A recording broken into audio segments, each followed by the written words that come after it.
যস্য প্রসাদাদ ভগবদ প্রসাদ যস্য প্রসাদান্ন গতি কুতয়তি ধ্যেয়ং স্তবং তস্য যশঃ শ্রীচন্দ্রম বন্দে গুরু শ্রীচরণারবিন্দম আনন্দ লীলাময় বিগ্রহায় হেমাবদিব্যচ্ছবি সুন্দরায় তস্मै মহাপ্রেম রসপ্রদায় চৈতন্যচন্দ্রায় নমো নমস্তে।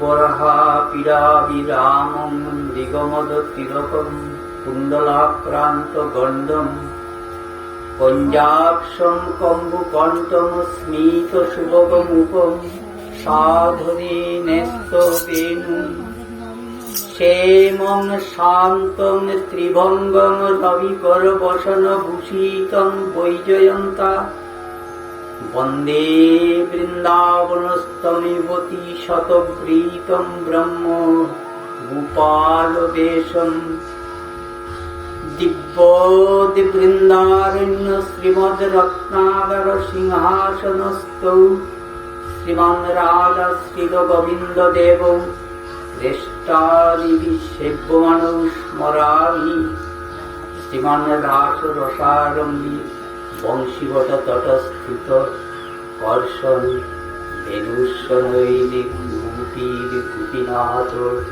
শ্রিয়স্তু জয়তৈরি সুরতন পঙ্গুর মম মন্দমতের গতি মদ সর্বস্ব পদাম্বুজ রাধা মদন মোহন জয় শ্রীকৃষ্ণ চৈতন্য প্রভু নিত্যানন্দ জয়াদ্বৈত চন্দ্র জয় শিবাসাদি গৌর ভক্ত বৃন্দ জয় রূপ সনাতন ভট্ট রঘুনাথ শ্রীজীব গোপাল ভট্ট দাস রঘুনাথ এই ছয় গোসাইর করি চরণ বন্ধন যাহা হইতে বিঘ্ননাশ অভীষ্ট পূরণ। হরে কৃষ্ণ কৃষ্ণ কৃষ্ণ হরে হরে হরে রাম রাম রাম হরে হরে হরে কৃষ্ণ কৃষ্ণ কৃষ্ণ হরে হরে হরে রাম রাম রাম হরে হরে হরে কৃষ্ণ কৃষ্ণ কৃষ্ণ হরে হরে হরে রাম রাম হরে হরে। নিতাই গৌর সীতানাথ প্রেমানন্দে হরি হরি বল। জয় গৌর হরি।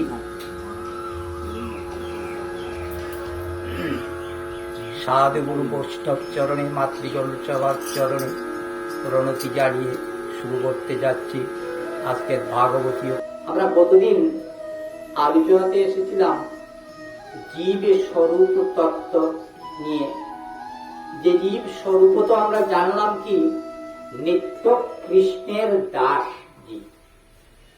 তো দাসের কর্ম, দাসের তো একটা কর্ম, প্রত্যেকের তো একটা কর্ম থাকে না গো। দাসের কর্ম কি? কৃষ্ণ সেবার কর্ম করা। প্রভু কৃষ্ণ যদি আমার প্রভু হয় তো প্রভুর সেবার কর্ম করা। এবার সেই কৃষ্ণর স্বরূপ কানা, ভগবতের স্বরূপ কানা নিয়ে আজকে আমরা আস্বাদন করতে যাব।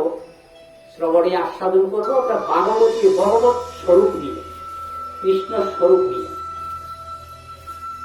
কৃষ্ণের স্বরূপ কানাতে বললেন সদচিদ আনন্দ হয় কৃষ্ণের স্বরূপ। সদচিদ এবং আনন্দ, এই তিনটা বস্তু দিয়ে, তত্ত্ব দিয়ে, মানুষের দেহখানা তৈরি হয় তিনটা তত্ত্ব দিয়ে। মানুষের দেহ তৈরি হয় তিনটা তত্ত্ব দিয়ে। কিছু হাড়, কিছু মাংস আর কিছু রক্ত দিয়ে মানুষের দেহ তৈরি হয়। আমার ভগবত স্বরূপের দেহখানা তৈরি হয় এমনি করে তিনটা তত্ত্ব দিয়ে। সেই তিনটা তত্ত্ব কি বললেন? সৎ, চিৎ এবং আনন্দ। সেই সৎ, চিৎ, আনন্দকে অন্তরঙ্গা শক্তি, বহিরঙ্গা শক্তি বা মায়া শক্তি আর জীব শক্তি বা তটস্থা শক্তি বলে পরিচিতি লাভ করে। সেই সদংশের সন্দিনী, চিদংশের সম্বিত, আনন্দাংশের লাদিনী। সদংশের সন্দিনী শক্তি, সেই চিদ শক্তি ত্রিবিধা প্রকাশ। চিদ শক্তিতে ত্রিবিধা প্রকাশ, আর এই ত্রিবিধা প্রকাশের মধ্যে সদংশে বললেন সন্দিনী, চিদংশের সম্বিত শক্তি আর আনন্দাংশের লাদিনী শক্তি। এই তিন শক্তি নিয়ে আমার কৃষ্ণের স্বরূপ। আর সেই লাদিনীর ঘনীভূত মূলতি বললেন রাধা রানী। আমার রাধা রানী সেই লাদিনী ঘনীভূত মূর্তি। লাদিনী যার দ্বারা কৃষ্ণ আনন্দ আস্বাদন করেন, যার সেবাতে কৃষ্ণ সুখী হন, নিত্য কৃষ্ণ সুখের চরে যার নিত্য বাসনা, তাকে বললেন লাদিনী। আর সেই লাদিনীর স্বরূপখানা, ঘনীভূত মূর্তিখানা রাধা রানী। তাহলে আমরা দেখতে পেলাম যে রাধা কৃষ্ণ একই আত্মা, দুই দেহ ধরি অন্যন্যে বিলসের রস আস্বাদন করি।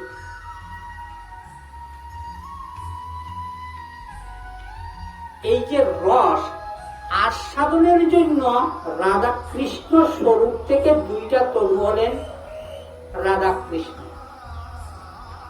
কৃষ্ণের আনন্দাংশ নিয়ে রাধা রানী, একই আত্মা।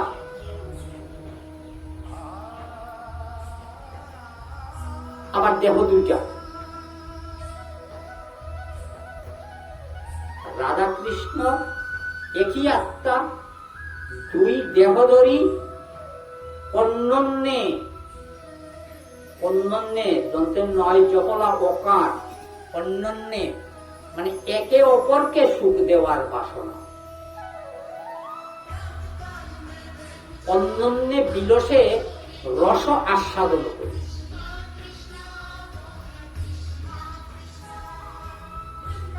এমন স্বরূপ রাধা কৃষ্ণের। বললেন যে এই বৃন্দাবনে যে যে লীলা আমি করেছি, তুমি সেই লীলা কথা শ্রবণ করতে থাকো। এটা আমার গোবিন্দের অপার অনুগ্রহ।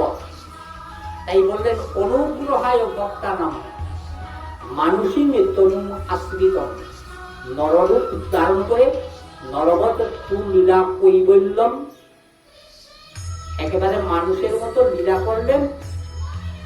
উদ্দেশ্যটা কি? ইয়া শ্রুতা মৎপরভবে, যা শুনে শুনে জীব কৃষ্ণ চেতনা জেগে যাবে, কৃষ্ণময় হয়ে যাবে, চিত্ত দীপ্তিত। তাই ভাগবতীয় কথা আমাদের শ্রবণ করতে হয়, আস্বাদন করতে হয়। পড়তে পড়তে, সেই শ্রবণ করতে করতে, কৃষ্ণ কথা শ্রবণ করতে করতে আমাদের যে সংসারের কান, সেই সংসারের কান একদা নষ্ট হয়ে যাবে। কৃষ্ণ কথার কান তৈরি হবে, ভাগবতীয় কর্ম তৈরি হবে। আর যেদিন এমন হয়ে যাবে সেদিনই কৃষ্ণের সেই বংশীধ্বনি শ্রবণে প্রবেশ করবে। ওই ব্রজের মধ্যে যেদিনই কৃষ্ণ বংশীধ্বনি করে ব্রজ গোপীদারদেরকে দেখেছিলেন, সেদিন ব্রজে অনেক লোক ছিলেন, ব্রজবাসীরা অনেকেই ছিলেন, কিন্তু সবাই সেই বংশীধ্বনি সবার কর্ণে প্রবেশ করেনি, সবাই শুনতে পায়নি। একমাত্র ঐকান্তিকী প্রাণা ব্রজ গোপিকারা যারা ছিলেন কৃষ্ণ অনুগত প্রাণা, তারাই সেই বংশীধ্বনি শ্রবণ করেছিলেন। আর সেই বংশীধ্বনির আকর্ষণী শক্তি এমন ছিল যে সবাই যে যেমন অবস্থায় ছিলেন উন্মুখ হয়ে আমার গোবিন্দের চরণ প্রান্তে ছুটে চলেছিলেন। সেই বংশীধ্বনির আকর্ষণী শক্তিটা না এমন, জীব এই বহির্মুখ জীব আমার কৃষ্ণের সেই কৃপাতে, আকর্ষণী কৃপাতে আমার কৃষ্ণ পাদপদ্মের অভিমুখে ছুটে যাবে। কিন্তু ওই জগতের কর্ণ যতক্ষণ থাকবে জীবের, যতক্ষণ পর্যন্ত জীবের এই জাগতিক বিষয়ের অবিনিবেশ থাকবে, ততক্ষণ পর্যন্ত আমার কৃষ্ণের সেই আকর্ষণী বংশীধ্বনি জীবের চিত্তকে আকর্ষণ করতে পারে না। শ্রবণ করতে করতে ওই অবিনিবেশ কেটে যাবে। তাই ভাগবত বললেন যে ভাগবত অনির্জীবের একমাত্র ধর্ম, যে ভাগবত শ্রবণ করতে করতে একান্ত চিত্তে শ্রবণ করতে হবে। শ্রবণ করা আর শোনা একই জিনিস নয়। আমরা এখানে বসে বসে ভাগবতীয় কথা আস্বাদন করছি, মন হয়তো পড়ে আছে ঘরে, মন হয়তো পড়ে আছে আরেক জায়গাতে, মন টানছে অন্যদিকে। আমি এখানে ভাগবতে এসেছি কেন? যে একটু পুণ্য সঞ্চয় করার বাসনা নেই, যে ভাগবত সেই পাঠের আসলে গেলে একটু পুণ্য সঞ্চয় হবে।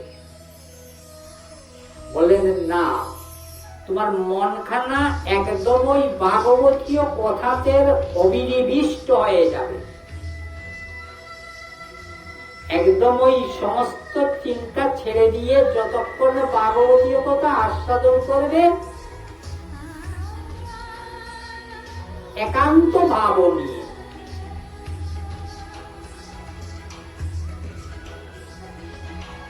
তো সেই কৃষ্ণ স্বরূপ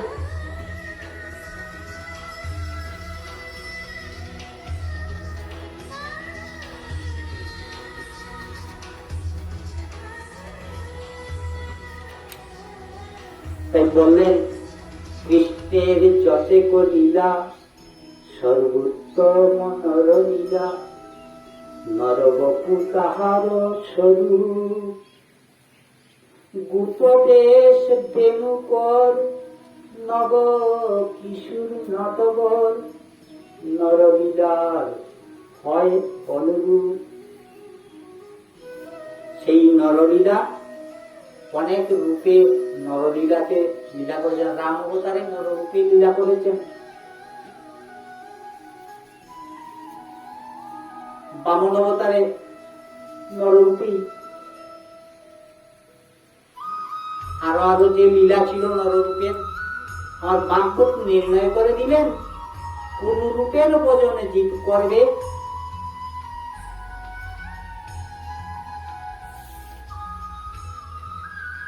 উপদেশ বেণুকর নব কিশোর নটবর, নরলীলার হয় অনুরূপ। রূপখানা নির্ণয় করে দিলেন। উপবেশ সেই রূপ কোনটা? আমরা ব্রজ বৃন্দাবনে যে রূপ দেখতে পাই কৃষ্ণের, সেই রূপখানাই জীবের আরাধ্য।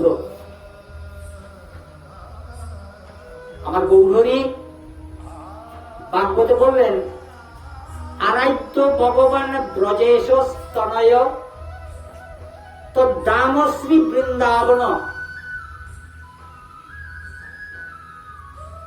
নির্ণয় করে দিলেন আরাধ্য জীবের, কলির জীবের আরাধ্য ভগবান ব্রজেশ স্তনয়।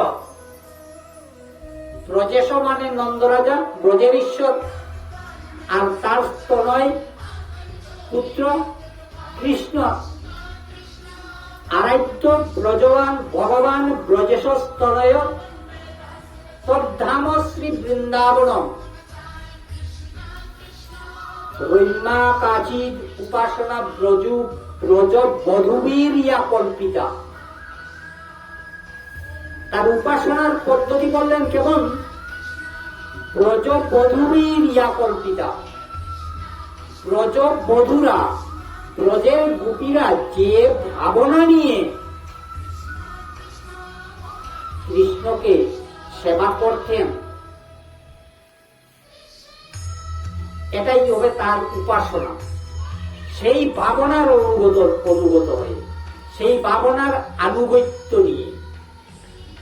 তো তাদের ভাবনাটা কি ছিল? ব্রজ গোপীদের তাদের ভাবনাই ছিল কৃষ্ণ সেবা, কৃষ্ণ সুখ ভিন্ন অন্য কোন বাসনা তাদের চিত্তে স্থান পেত না। সমস্ত কর্ম শুধু তাদের কৃষ্ণ সুখ করে।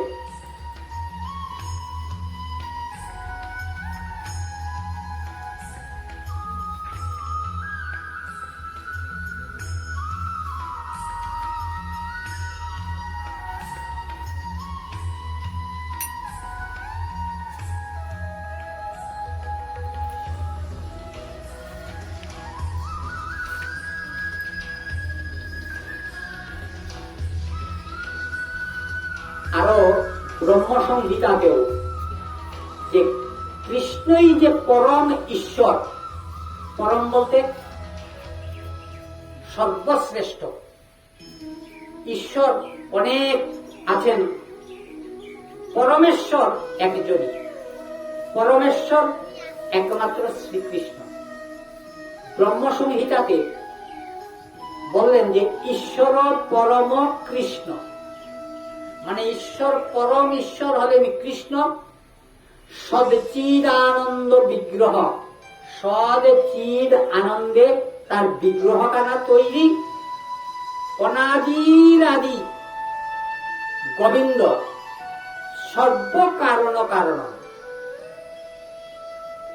যে নাকি সমস্ত কারণেরও কারণ।